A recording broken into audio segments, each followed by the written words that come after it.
김동연 지사 같은 경우는 이제 그런 얘기도 했잖아요. 이재명 대표 사법 리스크 부분도 건드렸고요.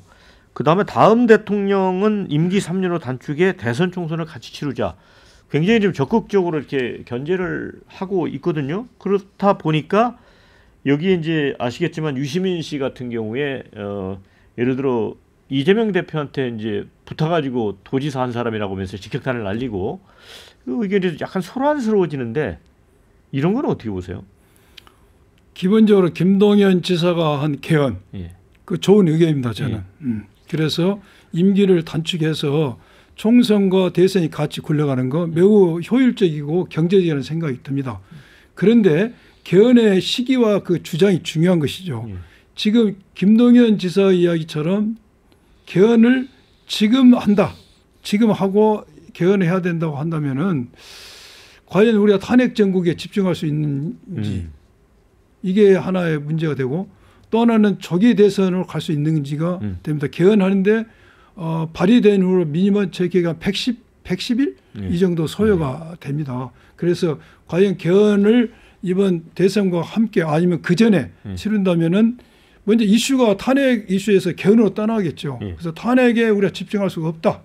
또 하나는 조기 대선을 치르기가 어렵다. 그러면 그 자체가 좀 정략적인 의도가 있다고 보시는 거예요? 제가 그렇게 나쁜 의도로 생각하고 있지는 않고요. 그런데 아무튼 예. 기본적으로 동의한다. 예. 그러나 시기는 아니다.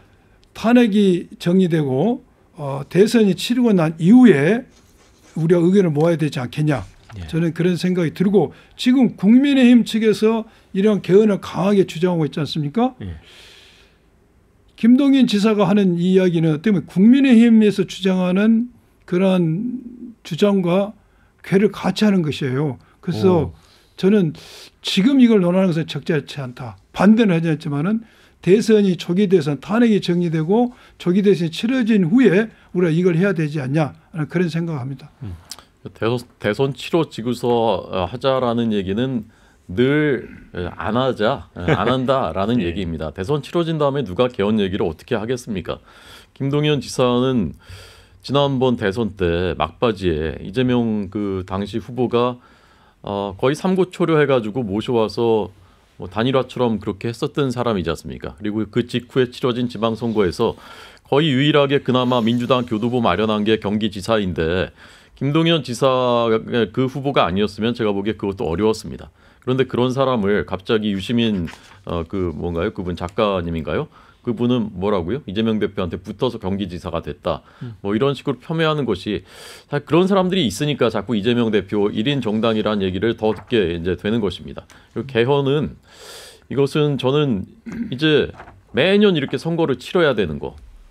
그다음에 5년 하고서 끝나는 거. 이거에 대해서는 국민들께서 더 이상 이래서는 안 되는 거 아닌가? 라는 이제 생각을 많이들 하고 계신다고 생각합니다.